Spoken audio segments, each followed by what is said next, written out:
అందరికీ మరణాత. జీవాహారమును ఈ కార్యక్రమము మీ అందరికీ ఆశీర్వాదకరంగా ఉన్నదని మేము నమ్ముతూ ఉన్నాము. యేసుక్రీస్తు ప్రభు త్వరగా రానై ఉన్నాడు. ఆయన రాక కొరకు నీవు నేను సిద్ధపడవలసిన వారమై ఉన్నాము. ఆ సిద్ధపాటు కొరకు ఈ వర్తమానములు ఉపయోగపడుచు ఉన్నవని, మీరు దేవుని యొక్క రూపంలోనికి మారుటకు, ఆ దేవుని యొక్క మహిమ మీ జీవితములు నిండినటకు ఈ కార్యక్రమములు ఉపయోగపడుచు ఉన్నవని మేము నమ్ముచు ఉన్నాము. దేవుని యొక్క వాక్యములో పౌలు రోమీలకు రాస్తూ 8వ అధ్యాయము 6వ వచనములో ఈ రీతిగా రాస్తూ ఉన్నాడు.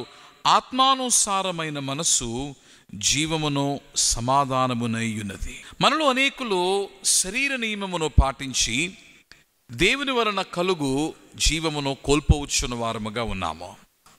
యేసుక్రీస్తు ప్రభువును మనం విశ్వసించుటను బట్టి క్రీస్తు యేసు వలన మనము పొందుకొనుచున్న దీవెనలో రక్షణ ఒకవైపు మనము చూస్తూ ఉండగా, మరొక వైపు దేవుని ఆత్మను మనము చూడగలుగుచు ఉన్నాము. క్రీస్తు యేసు చేరిన ప్రతి వాని హృదయములోనికి క్రీస్తు యేసు ఆత్మను పంపుచు ఉన్నాడు. ఈ ఉదయకాల సమయమందు I wanted to encourage you and also challenge you. I wanted to challenge you to see if you're leading a life that is aligned to the needs of the flesh. శరీరానుసారమైన జీవితమును నీవు జీవించుచున్నావా, లేక ఆత్మానుసారమైన జీవితమును నీవు జీవించు ఉన్నావా? మనలో ఎందరో we often complain in life, నా జీవితం ఇలా ఉన్నది, నా జీవితం అలా ఉన్నది, నా జీవితంలో దీనిని నేను అందుకోలేకపోయాను, నా జీవితము దీనితో నిండి ఉండలేదు. We complain so much about life. But my simple question to you this morning is, do you have the Spirit of God? దేవుని ఆత్మను నీవు కలుగున్నావా? ఆత్మానుసారమైన జీవితమును నీవు జీవిస్తూ ఉన్నావా? Remember, whatever the greatest need that you have in your life, it could only be attained or gifted through Christ Jesus. నీ జీవితంలోని అవసరత ఏదైనాను కూడా ఇది యేసుక్రీస్తు ప్రభువు మూలముగానే నీవు పొందుకోగలవు, లేక అందుకొనుచు ఉన్నావు. ఈరోజు దేవుడు లేకుండా you don't receive anything. క్రీస్తు లేకుండా you don't receive anything from God. క్రీస్తు వలన కాక ఏదియు నీవు దేవుని యొద్ద నుండి నీవు పొందుకోలేవు. అటు ధన్యతలలో ఒక ధన్యత ఆయన ఆత్మ. ఈ ఉదయకాల సమయమందు నీవు ఆత్మానుసారమైన జీవితము నీవు కలిగి ఉండవాలని నేను ప్రార్థిస్తూ ఉన్నాను. కారణం ఏమిటంటే, that will give you the life that you're intending to live. నీవు జీవించవలనని ఆశించుచున్న జీవితము ఆ ఆత్మానుసారమైన జీవితము నీకు అనుగ్రహింప చేయగలదు. ఆ ఆత్మానుసారమైన జీవితములో నుండే నిజ సమృద్ధిని, నిజ సంతోషమును, నిజ సమాధానము నీవు అందుకోగలవు. గనుక I wanted to encourage you. కృత నిబంధనలో ఆత్మానుసారుడైన ఒక భక్తుని మనం చూస్తూ ఉన్నాం. ఆ భక్తుడే యోహాను. యోహాను పద్మసు దీపములో పరవాసిగా ఉన్నప్పుడు ఒంటరితనం అనుభవిస్తూ ఉన్నాడు. అన్నిటికీ అందరికీ దూరముగా ఉన్నాడు. చెరసాలలో శిక్షను, ఖైదును అనుభవిస్తూ ఉన్నాడు. This is not probably a great place to be at. హర్షించే, సంతోషించే స్థలము కాదు, లేక సమయము కాదు.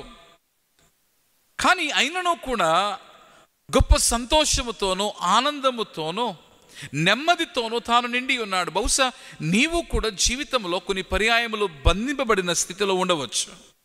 అనుకూలమైన సమయముగా నీవు జీవించుచున్న కాలము ఉండకపోవచ్చు. But what makes the difference is the indwelling of the Holy Spirit in your life, having a spiritual journey. దేవుని ఆత్మను కలిగి ఉండి ఆత్మానుసారమైన నడవడికను కలిగి ఉండుట నీ జీవితంలో గొప్ప మార్పును తీసుకుని రాగలదు. బందీగా ఉన్న ఈ అపోస్తుడైన సువార్తికుడైన యోహాను నీవు మొదటి అధ్యాయములో నీవు చూచినప్పుడు, మొదటి అధ్యాయములో 9వ వచనములో అతడు పద్మసు దీపములో పరవాసిగా ఉండుట మనము చూస్తూ ఉన్నాం. అయితే 11వ వచనములో నుండి అతడు ఒక గొప్ప అనుభవమును కలిగి ఉన్నాడు. ఆ అనుభవం ఏమిటంటే, 1 దేవుని స్వరమును వింటూ ఉన్నాడు, 2 దేవుని రూపమును చూస్తూ ఉన్నాడు. కొన్ని పర్యాయములు చిన్న బిడ్డలైన వారు, think about this. They may be by themself, ఒంటరిగా ఉండవచ్చు, నీకు దూరముగా ఉండవచ్చు. కానీ దూరముగా ఉండి ఒక పిలుపును నీ స్వరము విన్న వెంటనే వారిలో ధైర్యము నిండుకుని ఉన్నవారిగా వారు మారతారు. నిన్ను చూడగానే గొప్ప సంతోషమును కలిగిన వారిగా, ఉత్సాహముగా వారు నిలిచి ఉంటారు. నీ జీవితంలో ఇట్టి అనుభవం నీవు కలిగి ఉండవాలనంటే యోహాను వలె నీవు ఆత్మవశుడువై నీవు ఉండాలి. ఆత్మతో నీవు నిండిన వాడివై ఉండాలి. లోకములో నీ ఒంటరితనంతో బాధపడుతూ ఉన్నావేమో, లోకమును బట్టి నీవు బాధింపబడుచు ఉన్నావేమో, లేక లోకము వలన నీవు బందీవైపోయావేమో.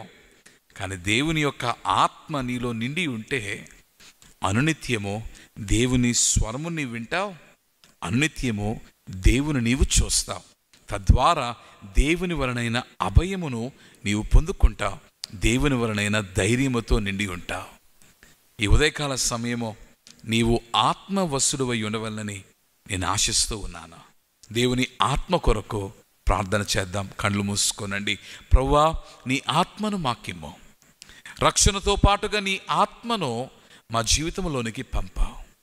ఆత్మానుసారమైన జీవితమును మేము కలిగి ఉండవలనని, అది జీవమునకు తండ్రి సాధనమై ఉన్నదని నీ వాక్యములో మేము తెలుసుకున్నాము.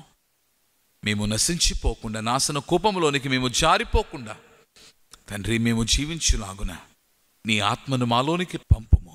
ఆత్మవశులమై నిత్యము నీ స్వరమును విని నీ రూపాన్ని చూచి ధైర్యము తెచ్చుకొని జీవితమును సమాధానముతో సంతోషముతో జీవించుటకు సహాయము చేయమని ఆత్మను మా కొరకై పంపి ఉన్న శ్రీ యేసు క్రీస్తు ప్రభువారి యొక్క పుణ్యనామమున ప్రార్థించుచున్నాము మా ప్రియ పరలోకపు తండ్రి. ఆమేన్. దేవుని ఆత్మ మీదగునుగాక. God bless you. మరణాత. ఈ వర్తమానము మీకు దీవెనకరముగా ఉన్నదని మేము నమ్ముతూ ఉన్నాము. ఏ రీతిగా దేవుడు ఈ వర్తమానమును మీ విషయమై ఆశీర్వాదకరంగా ఉంచి ఉన్నారో స్క్రీన్పై కనబడుచున్న నెంబర్కు మీరు కాల్ చేసి లేదా టెక్స్ట్ చేసి తెలియచేయండి. We would love to hear your testimonies. And if this is a blessing, I pray to the Lord that He will continue to nourish you more and more through this program. ఈ కార్యక్రమాన్ని బట్టి మరింతగా మీరు ఆత్మయందు బలపడవలనని దేవుని మేము ప్రార్థించుచూ ఉన్నాము. అలాగనే అనేకులకు ఈ కార్యక్రమమును మీరు షేర్ చేయవలనని, తద్వారా వారు కూడా దీవింపబడవలనని మేము కోరుతూ ఉన్నాము. Do share to many. God bless you. May you have a beautiful day with Christ Jesus with the help of the Holy Spirit. God bless you. Maranatha.